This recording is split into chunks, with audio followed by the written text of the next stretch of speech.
को तुलसीदास जी का वन पथ पर शीर्षक कविता जो है आपके कोर्स में, इसको मैं एक्सप्लेन करूँगी। तो वन पथ पर, जैसा कि नाम से ही स्पष्ट है कि वन माने जंगल के, पथ माने रास्ते पर। तो जब श्री राम, सीता और लक्ष्मण को वनवास दे दिया गया था श्री राम को, तो उनके साथ लक्ष्मण और सीता भी जा रहे थे वन के रास्ते पर। उस समय का वर्णन यहाँ पर तुलसीदास जी ने किया है। तो इनका पहला ये है, पुरते निकसी रघुबीर बधु, धरि धीर दये मग में डग द्वै, झलकी भरी भाल कनी जल की, पुट सूख गए मधुराधर वै। फिर बूझत हैं चलनो अब केतिक, पर्ण कुटी करिहों कित है, तिय की लखिया तुरता पिय की, आँखियाँ अति चारु चली जल च्वै। तो पुर मतलब श्रृंगवेरपुर से, जब ये लोग अयोध्या से निकले तो श्रृंगवेरपुर में पहुँचे, और फिर जब वहाँ से निकलती हैं रघुवीर वधु श्री राम जी की पत्नी सीता। तो श्रृंगवेरपुर से निकलकर जब श्री राम की पत्नी सीता धरि धीर, धैर्यपूर्वक, धैर्य धारण करके, दये मग में डग द्वै, दय माने रखती हैं, मग माने मार्ग में, रास्ते में, डग माने कदम, द्वै माने दो, मतलब रास्ते पर 2 कदम ही आगे चलती हैं।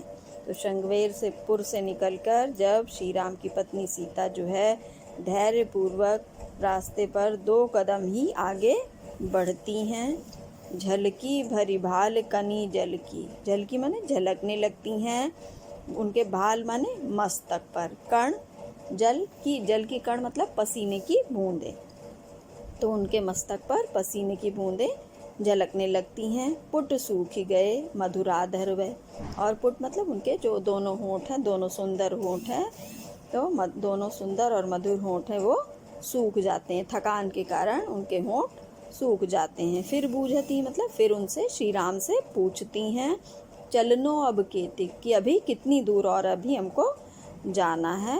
पर्णकुटी करिहों कित है, मतलब हम अपनी पर्णकुटी, मतलब पर्ण माने पत्तों की कुटिया कहाँ बनाएंगे, हम कहाँ अपनी कुटिया बनाएंगे, कहाँ विश्राम करेंगे, ये वो श्री राम जी से पूछती हैं।